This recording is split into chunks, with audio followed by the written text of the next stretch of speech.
Assalamualaikum warahmatullahi wabarakatuh. Eh, Perkenalkan, nama saya Muhammad Rosyad Fauzi dengan NIM 202111235 dari kelas HES 3G. Di sini saya akan menjelaskan sedikit tentang pertentangan dalil atau ta'arud al-adilah. Yang pertama yaitu pengertian ta'arud al-adilah. Menurut bahasa Arab, pertentangan atau kontradiksi disebut juga ta'arud, berarti ketidakpaduan satu dengan lainnya atau tidak kecocokan satu dengan lainnya. Menurut bahasa arud berarti takobul dan tamano atau pertentangan dan sulitnya pertemuan. Ulama usul mengartikan ta'arud ini sebagai dalil yang masing-masing menghendaki hukum di waktu yang sama terhadap satu kejadian yang menyalahi hukum yang dikehendaki oleh dalil yang lain. Pengertian pertentangan dalil atau ta'arud al-adilah menurut para ulama yaitu yang pertama, menurut Abdul Wahab Khalaf, secara bahasa ta'arud berarti bertentangannya sesuatu dengan sesuatu yang lain. Adapun secara istilah, ta'arud adalah bertentangnya suatu hukum dengan hukum yang lain yang menghendaki sebuah ketetapan yang sama pada waktu yang sama. Menurut Ali Hasbullah mendefinisikan ta'arud dengan sebuah dalil yang sama, martabat subhatnya mengandung ketentuan yang bertentangan dengan ketentuan dalil yang lain. Yang ketiga, Asy-Syaukani dalam karya monumentalnya Irsyad al-Fuhul menjelaskan berarti salah satu dari dalil menunjukkan pada hukum suatu peristiwa tertentu, sedangkan dalil yang lain menunjukkan hukum yang berbeda dengan itu. Yang keempat, Al-Qudari menjelaskan ta'arud ialah bila maksud suatu dalil bertentangan dengan maksud dalil yang lain. Yang kelima, adapun ulama mutaqaddimin mendefinisikan ta'arud dengan suatu ungkapan yang dipakai untuk saling meniadakan dua dalil atau beberapa dalil yang menunjukkan pertentangan yang sulit untuk mengkompromikan keduanya, seperti dalil yang satu menunjukkan hukum wajib sementara yang lain menunjukkan hukum haram. Macam-macam ta'arud al-abdilah. Perbenturan dalil itu mencakup dalil nakli yang ditetapkan dalam Al-Quran dan hadis, dan dalil akli yang ditetapkan dengan akal seperti qiyas. Selain itu juga dalil qot'i yang kekuatan hukumnya meyakinkan, dan dalil dhoni yang kekuatan hukumnya tidak meyakinkan. Para ulama berbeda pendapat mengenai masalah perbenturan antara dua dalil yang qot'i, yaitu yang pertama, pendapat terbanyak di kalangan ulama menyatakan bahwa antara dua dalil yang qot'i tidak mungkin terjadi pertentangan. Yang kedua, ada ulama yang memungkinkan bertemunya dua dalil qot'i yang saling berbenturan. Perbedaan pendapat pun terjadi mengenai masalah perbenturan dua dalil yang bersifat dhoni, yaitu yang pertama, sebagian ulama menolak terjadinya pertentangan antara dua dalil yang dhoni, sebagaimana tidak bolehnya berbenturan dua dalil yang qot'i. Yang kedua, golongan lain membolehkan terjadinya pertentangan dua dalil yang dhoni karena tidak ada halangan bagi pertentangan tersebut.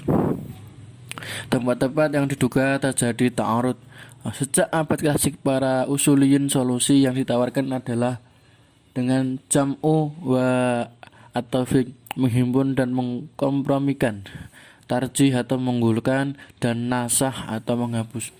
Apabila cara al-jamu tidak mungkin dilakukan untuk kompromi antara dalil, maka dilakukan tarjih, pengunggulan salah satu di antaranya. Namun jika cara tarjih tidak mampu dilakukan, maka langkah terakhir yaitu dengan cara nasah, yaitu teks yang datangnya lebih dulu dibatalkan dengan mengetahui kronologi munculnya. Jika tidak diketahui teks mana yang lebih dulu muncul, maka diterapkan tawakuf atau membiarkan teks apa adanya. Syarat-syarat terjadinya ta'arud yaitu: pertama, tidak boleh terjadi pertentangan antara dalil qot'i dengan dalil dhoni, antara nas dengan ijtima atau qiyas, dan antara ijtima dengan qiyas. Yang kedua, andai kata nampak terjadi pertentangan, maka pada hakikatnya tidaklah ta'arud secara hakiki, karena dalil yang lebih lemah dapat dilenyapkan dengan dalil yang lebih kuat. Dalil yang dhoni dapat dilenyapkan dengan dalil dalil yang qot'i manakala memang berlawanan. Yang ketiga, selain itu syarat terjadi ta'arud di antara dua dalil syar adalah manakala kedua dalil tersebut sama-sama kuatnya. Untuk penyelesaian ta'arud al-abdillah menurut Hanafiyah itu ada 4, yaitu yang pertama nasah, tarjih, aljam, wa at-taufiq. Yang keempat tasakut al-dalilain. Menurut Syafi'iyah yang pertama itu al-jam'u at-taufiq. Yang kedua tarjih, yang ketiga nasah, yang keempat tasakut al-dalilain. Yang pertama penyelesaian ta'arud menurut Hanafiyah. Ulama Hanafiyah mengatakan bahwa ta'arud bisa terjadi antara nas-nas syara' ataupun ta'arud antara dalil-dalil selain nas. Ta'arud yang terjadi pada dalil-dalil selain nas, semisal ta'arud antara dua qiyas, maka wajib bagi seorang mujtahid untuk mentarjih kedua qiyas tersebut dengan mengutamakan salah satunya. Apabila pertentangan terjadi antara dua nas, para ulama Hanafiyah berpendapat bahwa metode-metode yang digunakan dalam menyelesaikan secara sistematis adalah sebagai berikut. Yang pertama itu adalah nasah. Dari metode ini, seorang mujtahid harus melacak sejarah dari kedua nas. Dan ketika sudah diketahui mana yang lebih dulu datang dan mana yang datang kemudian, maka nas yang datang kemudian hukumnya menasah yang terdahulu. Contoh seperti pertentangan yang terjadi dalam dua ayat iddah dalam surat Al-Baqarah ayat 234 dan dengan At-Tolak ayat 4. Al-Baqarah ayat 234 mencakup perempuan yang ditinggal mati oleh suaminya dalam keadaan hamil maupun tidak. Sedangkan At-Tolak ayat 4 hanya mengenai perempuan yang ditinggal mati oleh suaminya dalam keadaan hamil. Menurut Ibnu Mas'ud, Quran surat Al-Baqarah ayat 234 turun lebih dahulu dan Quran surat At-Tolak ayat 4 turun kemudian. Oleh karena itu, Ibnu Mas'ud berpendapat bahwa ayat tersebut ayat terdahulu mansuh oleh ayat yang turun kemudian. Yang lebih tepatnya adalah Quran surat At-Tolak ayat 4 membatasi atau taksis keumuman makna Quran surat Al-Baqarah ayat 234. Yang kedua, tarjih.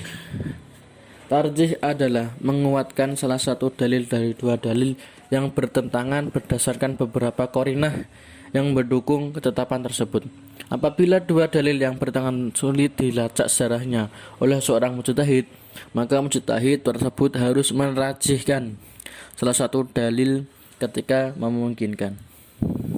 Pentarjihan bisa menggunakan beberapa metode tarjih, semisal menguatkan nas yang muhkam daripada nas yang mufassar, menguatkan dalil yang mengandung hukum haram dari dalil yang mengandung hukum boleh. Dan dari segi adalah dhabit, faqih, dan sebagaimana seorang perawi hadis. Kalangan Hanafiyah lebih mendahulukan metode tarjih daripada al-jamu atau kompromi, karena mendahulukan yang rajih atau kuat dan mengalahkan yang marjuh lemah adalah logis. Sebagaimana yang dilakukan Abu Hanifah, ia lebih mendahulukan hadis yang berbunyi bersucilah kalian dari air kencing daripada hadis yang menjelaskan tentang penduduk Urainah yang meminum air yang kencing unta. Abu Hanifah lebih mengamalkan hadis bersucilah kalian dari air kencing karena hadis ini jelas ada petunjuk pengharamannya, yaitu perintah untuk bersuci dari air kencing. Meskipun sebenarnya kalimat air kencing itu sendiri masih bersifat umum dan bisa dimaknai dengan kencingnya binatang atau tidak dapat dimakan dagingnya, atau air kencing yang dalam kondisi tidak dijadikan obat. Abu Hanifah berdalih bahwa menolak kemudaratan itu lebih diprioritaskan daripada menarik kemaslahatan. Yang ketiga, al-jam wa at-taufiq. Al-jam wa at-taufiq yaitu mengkompromikan dalil-dalil yang bertentangan setelah mengumpulkan keduanya. Hal ini berdasarkan kadang mengamalkan dua dalil lebih baik daripada meninggalkan atau mengabaikan dalil yang lain. Misalnya firman Allah Subhanahu wa taala dalam surat Al-Maidah ayat 3. Diharamkan bagimu memakan bangkai, darah, daging babi, daging hewan yang disembelih atas nama selain Allah. Ayat di atas tidak menjelaskan tentang jenis darah dan tidak membedakan antara darah yang mengalir dengan darah yang sudah beku. Di ayat ini dalam surat An-An'am ayat 145 kecuali makanan itu bangkai atau darah yang mengalir. Pengompromian dari kedua ayat tersebut bahwa darah yang dilarang adalah darah yang mengalir. Tasokut al-dalalain. Tasokut al-dalalain adalah langkah terakhir mujtahid yang berarti menggugurkan kedua dalil yang bertentangan dan mencari yang lebih rendah. Hal ini ditempuh apabila tidak bisa menggunakan ketiga cara di atas. Misalnya ada pertentangan antara dua ayat sedang tata cara sebelumnya sangat sulit dipakai. Maka langkah yang harus ditempuh adalah mengambil keterangan yang lebih rendah dari Al-Quran, yaitu sunnah. Apabila ada dua sunnah yang bertentangan, maka beralih pada istiqdal dengan qaul al-sababah bagi yang menggunakannya sebuah hujah, dan beralih pada qiyas bagi orang yang tidak menggunakan istiqdal qaul as-sahabat. Yang kedua, penjelasan ta'arud menurut Syafi'iyah. Menurut Syafi'iyah, apabila terjadi pertentangan antara dua qiyas, maka yang dilakukan seorang mujtahid adalah mentarjih salah satu qiyas.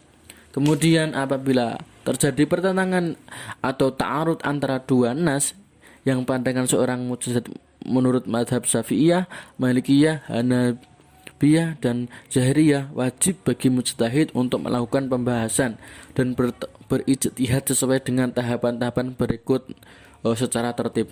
Yang pertama, al-jam'u wa taufiq. Ketika memungkinkan untuk mengkompromikan, maka sudah seharusnya keduanya diamalkan dan tidak boleh mentarjih salah satu di antara keduanya. Cara yang digunakan untuk mengkompromikan kedua dalil tersebut ada tiga, yaitu membagi dua hukum yang bertentangan. Yang kedua, memilih salah satu hukum. Yang ketiga, mengambil dalil yang lebih khusus, misalnya tentang masa iddah wanita hamil, yang menurut Hanafiyah menggunakan metode nasah. Yang kedua, tarjih. Apabila tidak bisa menggunakan metode al-jamu wa taufiq, seorang mujtahid beranjak pada tahapan selanjutnya, yaitu tarjih, yakni menguatkan salah satu dalil. Selanjutnya yaitu nasah. Ketika cara tarjih tidak dapat memberikan jawaban atas ta'arud baina al-adilah, maka melangkah pada nasah, yaitu membatalkan hukum yang terkandung dalam dalil yang terdahulu dan mengamalkan hukum yang ada dalil yang turun kemudian. Dan yang terakhir, tasokut al-dalalain. Langkah terakhir yang ditempuh apabila seorang mujtahid merasa kesulitan menyelesaikan pertentangan antara dalil ialah tasokut al-dalalain, yakni meninggalkan dalil-dalil yang bertentangan dan beralih pada dalil yang lebih rendah derajatnya. Mungkin itu saja yang saya sampaikan, kurang lebihnya mohon maaf. Wassalamualaikum warahmatullahi wabarakatuh.